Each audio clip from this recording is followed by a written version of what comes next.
ایک طالب علم نیا نیا خطیب ہوا تھا، امام بنا تھا، جوش خروش سے جمعے پڑھاتا تھا۔ ظاہر انسان جب دین پڑھائے گا تو اپنے مسلک کا دفاع کرے گا، اور توحید و سنت کا مقام مرتبہ ڈنکے کی چوٹ بیان کرتا تھا۔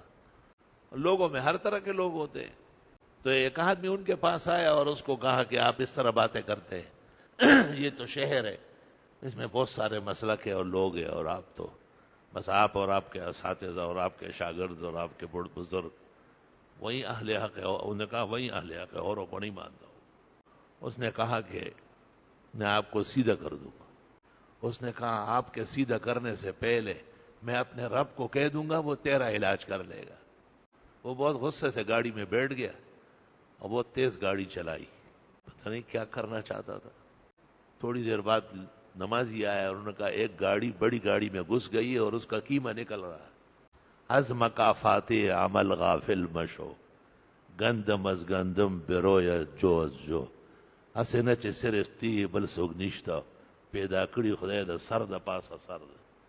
اللهم صل وسلم على عبدك ورسولك ونبيك محمد احمد وعلى آله واصحابه وبارك وسلم وسلم عليه۔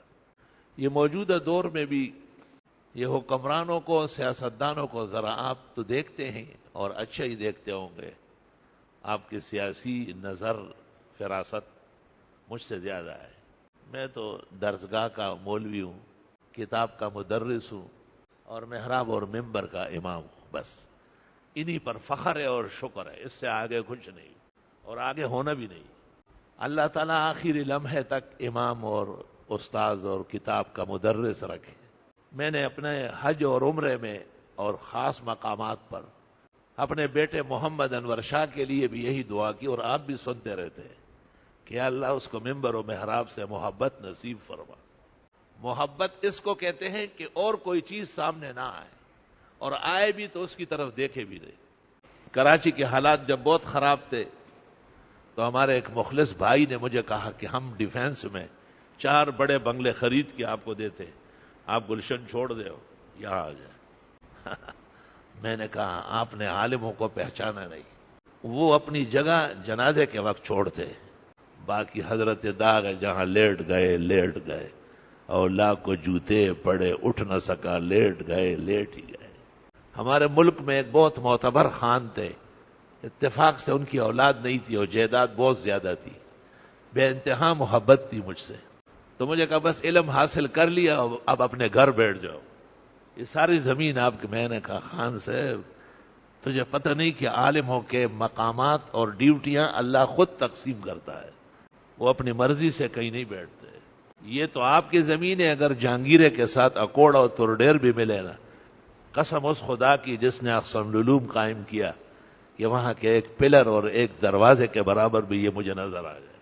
مجھے تو یہاں جنت الفردوس کی خوشبو ہمیشہ محسوس ہو۔ اللہ تعالیٰ نے میری زندگی ایسی بنائی کہ اگر میں 1 سال تک بھی گیٹ کے باہر نہ جاؤں تو کوئی ضرورت بھی نہیں، سارا نظام اور آپ جیسے محبت کے احباب مخلصین اللہ اندر ہی بھیج رہا ہے، اور ان کو اندر آنا بہت ضروری ہے۔ جب جنت الفردوس ہے تو جنت الفردوس کا مستحق ساری امت ہے۔ نبی کریم صلی اللہ علیہ وسلم نے فرمایا ہے کتاب الدعوات میں، اذا سألتم اللہ الجنہ فاسألوہ الفردوس، جب اللہ تعالیٰ سے جنت مانگو تو جنت الفردوس کی دعا کیا کرو۔ فرمایا میں امید کرتا ہوں میری امت کو جنت الفردوس ملے گی۔ محدثین نے عجیب بات لکھی ہے، انہوں نے کہا ہے کہ دعا آپ مانگے اور سفارش حضرت نے فرمائی ہے تو جنت یقیناً ملے گی اور فردوس کی ملے گی۔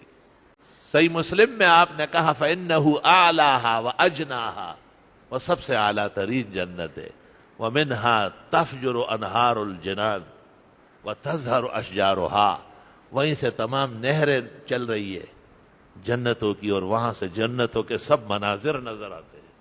معاجم میں ہے کہ انبیاء و مرسلین سب کے سب جنت الفردوس میں ہو۔ اللہ تعالی ہمیں بھی نصیب فرمائے۔ پا دنیا کے میں انلی دو پسترگو اور پا فردوس کے دا حضرت نبی صحبت راگ۔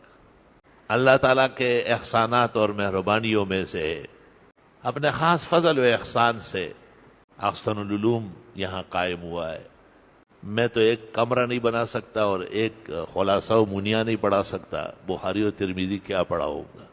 امام الاسر مولانا انور شاہ سے محبت کی برکت ہے کہ اللہ تعالیٰ نے دینی کتب پڑھانے کی بھی خوب توفیق عطا فرمائی، اور حیران کن بات یہ ہے کہ طلبہ خوش ہوتے ہیں۔ طلبہ کو خوش کرنا آسان کام نہیں ہے، جیسے کہتے ہیں نا کہ بیوی کو راضی رکھنا آسان نہیں ہے، بس حد معذرت و ادب۔ لو احسنت احداہن الدہر، اگر آپ نے بیوی کے ساتھ عمر بھر احسانات کیے، ثم رأت منک شیئا، پھر کوئی کمی دیکھی، بوڑھے ہو گئے، ریٹائر ہو گئے، پیسے کم ہو گئے، قالت واللہ ما رأیت منک خیرا قط، ماں بدی کور کے خوشحالی رز نہ دلی دلی، قائل نہیں ہوتی۔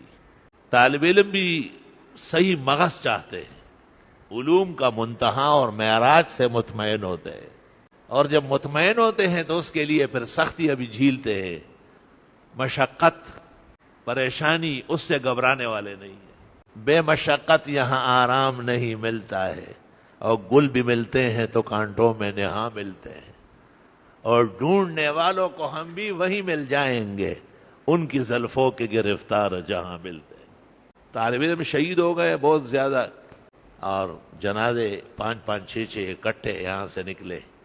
بعض علماء کو صدمہ پہنچا کہ درسگاہ متاثر نہ ہو جائے۔ میں نے کہا جس طرح رسول اللہ صلی اللہ علیہ وسلم صداقت اور امانت کے پیغمبر ہے، اس طرح اللہ نے علماء اور طلباء کو ان کو پشت و مرا بنایا۔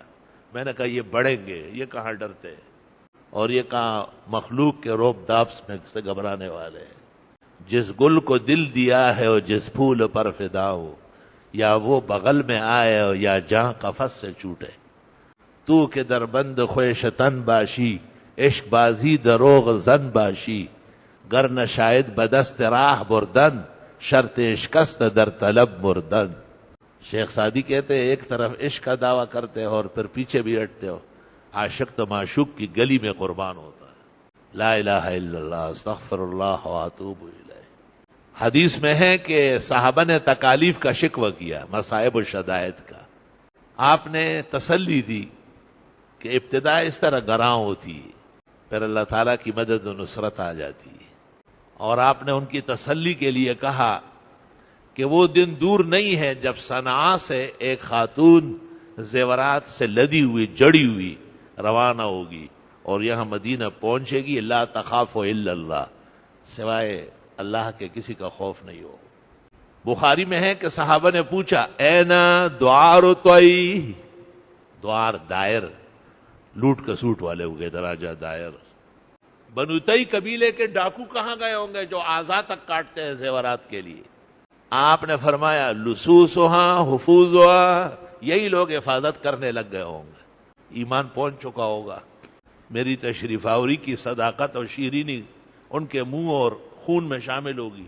السلام علیکم جی دوستو، آپ نے دیکھا اور سنا شیخ مفتی ظہور ولی خان رحمۃ اللہ علیہ کو، کہ شیخ مفتی ظہور ولی خان رحمۃ اللہ علیہ کیا بیان فرما رہے تھے۔